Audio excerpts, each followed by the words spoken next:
When we talk about it, networking, you can never start it so early. And that's a perfect introduction to our two guests today from Michigan. We have Dale Jarosz and Dhawan. And the two of them actually met at Michigan while they were on their admission interviews at the school. Is that right, guys? Absolutely. Yeah, absolutely. You got it. So how did that happen? I mean, just were you sitting next to each other, like filled with jitters and waiting to go in to be grilled by an admissions person, or what? Yeah, funny story actually. We came down the night before our interview, and it happened to be a Super Bowl. The day of the Super Bowl. So Drew actually organized a group of interviewees that were interviewing to watch the Super Bowl together, and we had a group of about 15 to 20 potential candidates that met up, and him and I happened to sit next to each other. We were discussing what we were interested in, and we were both interested in entrepreneurship, and we kind of just ran from there, watched the Super Bowl together. That was last year. So the Pats had the great 28-3 comeback, and it was just opportunity for us to meet other students, and we really developed a close network with those 15 to 20 people that watched the Super Bowl together. Now, how did the idea for your business, Bschool Travel, come about? Yeah, so kind of through this interviewing process, I had developed a close relationship, and Drew as well, with several students from other universities through interviewing and admit weekends. And we really leveraged those relationships through the recruiting process and just during our normal MBA experience. You know, each school has reciprocity, and we've been able to utilize that for recruiting purposes and finding out what other universities offer. So we really found value in those relationships across several universities. So we thought there was a gap there for opportunities. We know that the pre-MBA festival that you guys run is a great opportunity to meet other students, but there's just not a lot of it out there.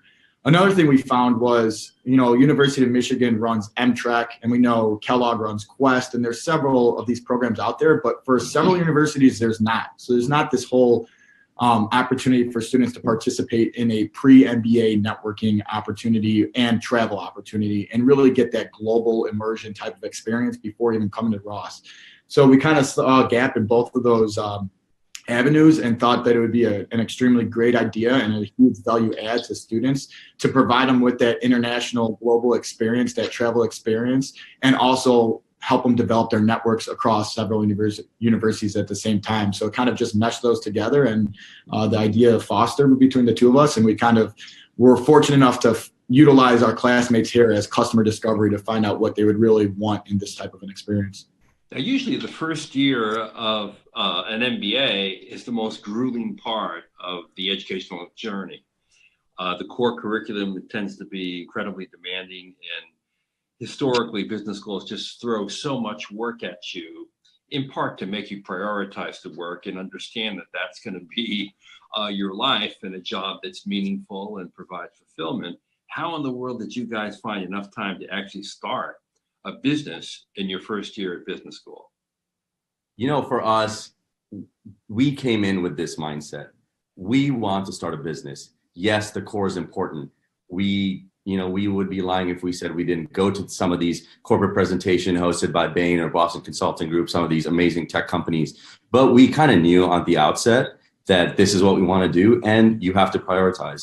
One of the biggest pitfalls of business school is FOMO, and you have so many social events, and you have so many classes and recruiting events. But at some point, you have to prioritize. And for us, this was a really strong feeling. And we both are very passionate about the industry as well, passionate travelers. We had other ideas initially about the travel space and kind of pivoted until we achieved this idea. And once we started gaining some traction, we just kind of put in the work and went with it. And I should mention here that, Bschool Travel is offering 3 scholarships to help people who want to come to the pre-MBA networking festival get there. So keep that in mind. Come and register. Maybe you get lucky and you get one of those scholarships. Now, let me ask you this. How has the MBA itself helped you incubate your company? Did you get help from professors? What feedback were you getting from customers? You mentioned that you used some of the students as your early customers to test, the service.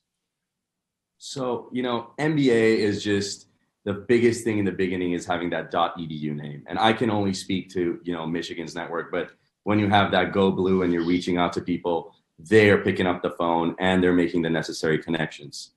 Second, Dale mentioned we use classmates for customer discovery. People think that, oh, it's just a B-school environment. There's just, business people here. But no, there's talent from entertainment. There's talent from, technology. There's talent from the military, from education. You have this talented group and they're all from different industries and different functions. And you can pretty much get most of the needs and demands of almost any type of business in this environment. And lastly, we really leverage, the Zelluri Institute here at UMich. And they have this program called Dare to Dream, where they kind of help you go through all the right steps. You go through a venture shaping phase, you go through an assessment phase, and an integration where you actually implement your business. And they provide you with some funding to do this. And they also provide you with educational series of, how do you actually go about and do customer discovery effectively? How do you go across the market? And Dale and Drew, you're well aware of the fact that there are some people out there, let's just call them the MBA naysayers, who will tell people who want to start a company, rather than spend all the money on MBA tuition, just use it to be as your seed capital and start a business. What's a disadvantage of doing it that way as opposed to doing it the way you're doing it now? Right. Well, one thing, part of using the university as the incubator and talk about financing and funding and whatnot, the great thing about Michigan, and I'm sure several other schools have this as well, is we have several other top schools at Michigan that offer free clinics for us. So when we're looking for legal advice, we're looking for design for our website, when we're looking for CS integration and working on kind of the back end web development, we've been able to really leverage these free clinics across our university to help us develop this. So while some people might be using seed money to pay for that, we're getting it free through the university. Also, especially through Michigan and the whole entrepreneurial ecosystem within Ann Arbor, there is so much access to funding because not only you're a student-run startup, but also because you're a Michigan-based company that really has helped us leverage that and get funding for our business itself. And really having access to those doors and opening those doors because we're a student, we would have never had that on our own. And to be honest, both Drew and I have tried to start companies prior to coming to business school, and we either one, never got the traction we needed, or two, it's just the motivation. Having like a partner and meeting like-minded students at the university, yeah, you're paying a significant amount for your schooling, but you're just in this environment that really promotes and fosters entrepreneurship, and having that surrounding in that environment has really pushed us to, get traction and move forward with this. And let me reinforce the obvious, right? You found each other, you found partners, like-minded, who were devoted and passionate about what you were doing. You actually found a business that was related to business school. It's Bschool Travel. And the third thing, which you mentioned that I want to reinforce as well, is that in the early stages of the business, you found in your classmates people that you could test and therefore pivot your idea, refine it in a way to increase the odds that it would be successful, right? Absolutely. And one thing to mention as well is those networks that we built across universities through these interviews, they're helping us spread the word on their universities. So now we have potential clients at Fuqua and UCLA Anderson and other universities that we were really involved with. They're spreading the word there too. So we're utilizing that network to kind of come full circle and network to really help with our customer discovery as well. Right. So what's been the biggest challenge so far for the two of you? I think the biggest challenge, is you have in this recruiting environment at these top business schools, these recruiters are coming here for you. They're setting up networking events, happy hours, corporate presentations. They're making access to themselves and to their firm and other people at their firm so easy. It's not as black and white with entrepreneurship. You really have to cold call. You have to reach out to people. And it's not as, transactional, so to speak. You really have to build relationships. You cannot come across as, hey, I need something from you. You have to, you want to reach out to smarter people. It's a humbling experience. There's so much knowledge out there. We're just trying to go out and get that knowledge, get that feedback, and really cultivate those relationships. So, that's been one of, I'd say, the primary challenges. Yeah, that makes total sense. You have to be self-motivated, obviously, because In your case, there are no fancy receptions with hors d'oeuvres and things and people fawning over you because they want to hire you. It's all in here and in here, right? Absolutely. Yeah. And you also alluded to it earlier in the webinar, just being able to juggle between your coursework and social events and trying to run a company. That's another hurdle and challenge that you face, is because, like you said, FOMO is a real thing, and trying to juggle all this and stay committed and stay motivated. It's a humbling experience, but it's well worth it. And what about the faculty? Do you have a mentor, a faculty advisor of some kind who can offer a little guidance here and there? Yeah, so I'll give a plug right now to Zell Lurie Institute and University of Michigan. For any viewers that don't know what it is, it's Michigan Ross's specific kind of entrepreneurial eco center. And we've had advisors here that are entrepreneurs in residence that have started and exited several companies themselves. And they have provided so much insight to what it takes to kind of really get a company off the ground, from filing for the company to kind of legal and accounting practices that we should be wary of when we're really starting this company, and then just their networks. So that faculty at the Zell Lurie, and then even our marketing professor, Eric Schwartz, he has been incredible in helping us develop a marketing plan and really who we should be thinking about contacting with to really get exposure to students that would be interested in this type of service. So faculty has been above and beyond what our expectations were, and has really helped us get off the ground. Absolutely. That's great to hear. So what are your first impressions now? I mean, you've started this business. You're still in the first year. You're both about to go off on what Michigan calls the MAP experience, which is an applied learning project. And one of you is going to Peru, one's going to Brazil. How has business school met the expectations that you had for it going into the MBA program? I think it's exceeded my expectations, and Dale can add on, but for me, the first thing everyone says, oh yeah, B-School is a lot of fun. It's a lot about the network, and it is, but the coursework has been very valuable to me, especially on the operations and finance side. And, the networking opportunity starting from the pre-MBA MTrek that, Ross runs, it's really an incubator for relationships. You really get to know people, you really connect with them and build and cultivate those relationships. And, I can't stress how important that is. Networking sometimes in business is looked at as a very transactional thing, with LinkedIn. Oh, I'll just reach out to this person, and that's fine to start. But we really look at it as, a relationship that needs to be cultivated. And we're learning a lot about that. And that's why we think, the opportunity that Poets&Quants is offering with the pre-MBA festival is so valuable. I wish we knew about it. We would have loved to attend, and that's why what we're trying to offer with Bschool Travel as well. I don't know if you have anything. Yeah, and one thing I would add is I didn't really come in expecting my core coursework to be applicable to the company I was running, and that has exceeded my expectations. It's crazy when we're working on in our accounting course, and then we have something come up with Bschool Travel, and we're like, wow, that's directly, running the business. So it's been really a great opportunity to take that core course. And I know Ross emphasizes experiential learning.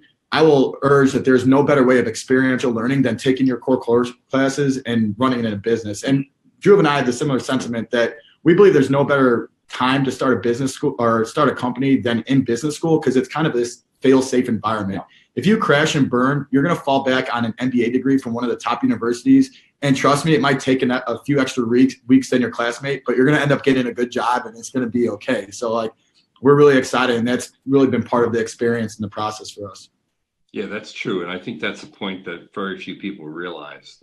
Number one, besides being in a supportive environment and having access to both people and money and talent that increases the odds of success, and the chance to apply what you learn immediately out of the classroom is a big plus. But the whole notion of being in a safe place where it's okay if it doesn't work out, and you do have other options.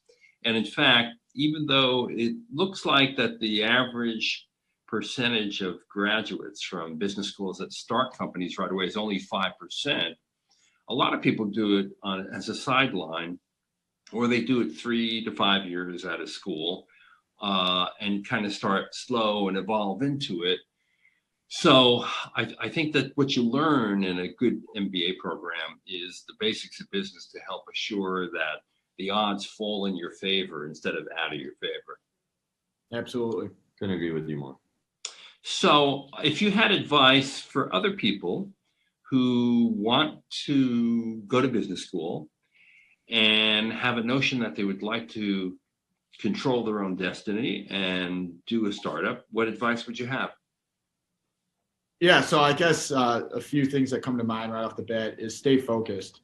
Like Drew and I both came in very focused on entrepreneurship, and we would be lying if we said we didn't get distracted kind of, halfway through fall A. All of your classmates just put so much pressure on you to take advantage of the great opportunities from recruiting and whatnot. And if you're not laser focused and really have that passion, it's easy to get distracted and kind of lose sight of that. So that's one thing I would say. And the other is kind of just utilize and leverage your classmates as much as possible and the resources that the university that you end up have.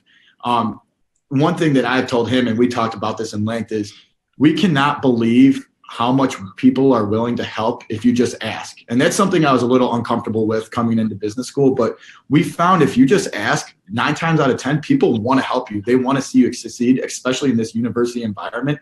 So just come in with this notion of being comfortable, just really asking people for help and being humble and asking for help, and then you'll receive that feedback. And also, Gail, you said something earlier that really resonated with me.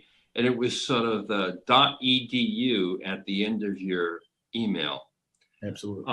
The truth is that while you're in an MBA program, it's remarkable how many people want to help you. Suddenly, because you're an MBA student and you have the alumni network to tap into, but even beyond the alumni network, people who hear from you tend not to think that you're a pest. They want to contribute to your learning. They want to be supportive in every way they can. And so the likelihood of them immediately getting back and providing some help is extremely high. So that EDU email address out of a top business school is extremely valuable and can easily be underestimated. Absolutely. Yeah. And we have a question from the audience. I want to try this out on you guys because actually it's a question that I have myself. So what are your plans post-MBA? How will you continue to build on your network? Sure. So plans post-MBA, if everything goes well, would be to be co-CEOs of Bschool Travel, running a business that we envision it going beyond just the traditional full-time MBA programs, including Masters of Management, maybe doing cross-graduate school programs, with law school students and, PhD engineers. So that's how we envision the future. And then, like we said, you have access to this network and these relationships you build here at business school, whether it's from the faculty side, other advisors we've met, or just your classmates. Cultivate those relationships. It doesn't take a lot to, send an email to someone to wish them for their birthday or wish them for their holidays or pick up the phone. And I do this myself. I know Dale has a similar system. I have a spreadsheet of people that, I've connected with, and I like to, try and reach out and touch base with people because you just want to maintain those relationships because it takes so long to build them and it's so easy to lose them. So value. So, are you two guys interviewing at all, or you're so completely dedicated to your startup that you're not going to do interviews? So we did interview as well because at that time we were in the very early stages. We didn't even have a company filed, and just the way our kind of business is run is very cyclical. So we have a sales cycle leading up to the trips in July mostly and some in August. And Ross actually allows us to do this. Ross has about 5 or 6 weeks off before we start our internship, which is when all the logistical details will get set up. So we're actually both going out and doing internships and managing this at the same time. But most of our upfront work will all be done. And we've already formed teams on the ground in all the destinations. So everything will kind of be managed by the teams in the location as they're bringing their local knowledge and they're bringing, reliability and safety to these trips anyway. So they're going to be way better at that. That's great. So you have a safety valve as well Absolutely. which is another good thing about the MBA experience and starting a company in that environment. Here's another question for you. Your largest audience is very specific to the B-School crowd. How do you see a different type of business benefiting from the MBA incubator? Yeah, I'll take this one. So I'm actually on one of Michigan's student-run venture funds. So I sit on companies coming to pitch to us and looking for pre-seed money, sometimes Series A money. And we've seen several student-run startups, a lot in the healthcare space, to be honest, some in fintech and some in the clean tech space. And these are students as well that are starting these companies, and they are, to be honest, much farther along than us, that they're actually raising, Series A round with like venture capital firms. And all while being a student. Some are in the medical school, obviously, some are in the engineering school, but they're still students, and they are leveraging MBA resources, being part of the Zeller Commercialization Fund. And again, Michigan is such a large university with several schools that they have found what we had called like the transfer of tech in our tech art, where they actually use business school students to go work on their projects for a semester and provide their business insights. So they're utilizing the MBA program without even being MBA students. So I can say personally, sitting on that fund, that I've seen several student-run funds from, like I said, healthcare to fintech that have been extremely successful, especially in the business plan competitions run by the Shelly Sahi. Yeah, Shelly Sahi is one of our students that last year started a cosmetics company for darker skinned women. And she has been incredibly successful. And she's actually working out of a Desai Accelerator in Michigan Ross, and is and received incredible funding opportunities from being a student. So you name it, this industry has probably happened in business school. And trust me, it's not just because we have a niche market dealing with MBA students. It's the resources that really has helped us. Great. Dale and Drew, another question. We have this one. Will you keep B-School Travel going even if you end up accepting an offer after your time at Michigan Ross? I can take that one. Yeah. Yeah, absolutely. This is a business we envision, growing, and we envision at some point to be working on it full time, 100%. The economics of it are what they are. We are not sure what the growth projections will be, and that's just the ambiguity of it and being comfortable. That's part of being an entrepreneur.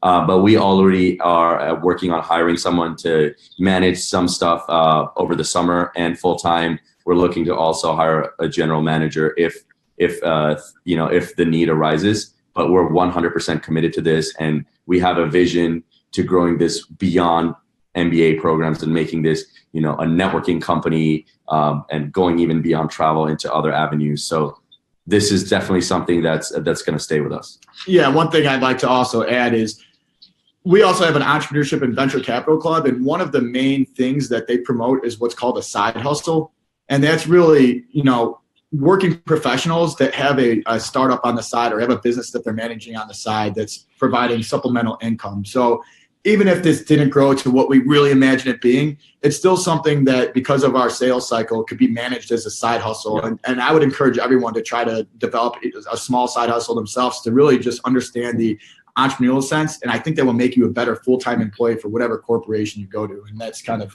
where we're at now. That's great. So now let us know what you're going to do in the MAP projects. I think everyone would love to hear that. Absolutely. So I'll kick this one off. For those that you don't know, MAP, there's a list of about 100 different projects that we could go on, and we participate in those projects for 7 weeks as a full-time consultant. So we don't have any coursework going on, and we are fully dedicated to that project. And I should just point out here, Ross has been a pioneer in experiential learning and devoting that much time in the MBA curriculum to real projects where you're doing real work with real accountability and presenting to clients at the end and trying to get an impact. Absolutely. So my interest was working in something that was entrepreneurship based. And I also wanted to work in an emerging market to understand the different nuances of that market versus the US market.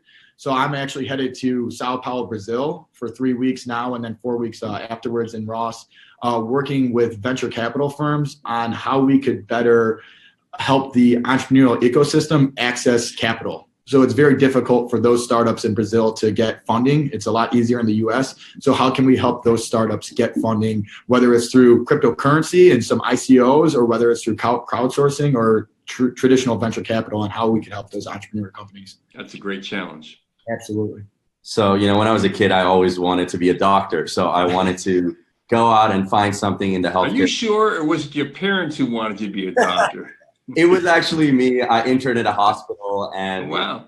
deal with some, experiences that I don't want to go into detail. And that's kind of scared me out of it. But I'm passionate about that space and about making an impact. So I'm going to be working with an organization, a nonprofit in Peru, in the Cusco and Ollantaytambo region. And it's basically an organization to provide healthcare to, underserved communities in the region. And it's also turning into a women's empowerment organization. They take these local women through their program and provide them with real employment opportunities. So we're trying to help them adjust their business model because it's not sustainable at this point. And we're trying to, help them create a fundraising plan to really grow their organization. Really cool projects, both of them. And then you're going to do your summer internships where? So I'll be, I really wanted to develop my marketing experience. I come from an engineering background, actually. So I wanted to make a complete pivot and understand the consumer better. So I'm going to Tyson Foods in Chicago, and I'll be working on traditional brand management with Tyson. Oh, that's great, Dale. I'm still deciding between, working on autonomous cars or working in the, pharmaceutical consulting space. So I still have another week to decide. I'm kind of weighing the pros and cons at this point. So no decision made. Nice to have choices, right? Okay, and are you guys you're gonna come to New York, right? And we're gonna meet you in person at our pre-MBA networking festival? Absolutely. Yep. We'll be there. Well, actually, you mentioned the 3 sponsorships for that program, but what we're also doing is offering a travel scholarship as well for a student that's attending an MBA program next year to participate in one of our cross MBA programs free of charge and everything. So we will be rewarding that scholarship at the Poets&Quants pre-MBA network festival as well. So we encourage any of our listeners to go and sign up for that scholarship. It's the application honestly takes 2 to 3 minutes and you could get a free trip out of it. So that's really cool. I can't wait to meet you guys in person. Obviously, you'll be happy to answer any questions from other entrepreneurial minded students who may actually want to do what you've done. I think you have an inspiring story, and I just love the fact that you two collided just before having to go in and do an admissions interview at Ross. I mean, think of the odds of this. You didn't even know if you would get in at that point. You didn't know if you both want to go to the same school. Yeah. And here you are together as partners of a really cool business. Absolutely. And if any students do have any questions regarding business school, entrepreneurship, and anything, we're happy to help. We have an info@bschooltravel.com email address. Please email us. It doesn't have to be related to the company at all. We're just happy to help them as far as business school, entrepreneurship, anything. Great. Dale, Drew, thank you so much. We'll see you on May 10th in New York City at our opening reception at NYU Stern for the Pre-MBA Networking Festival. It's going to be a great event. This is the 3rd time we've done it. I can tell you this, 100% of the people who've gone to the first one and the second one would highly recommend the event to others.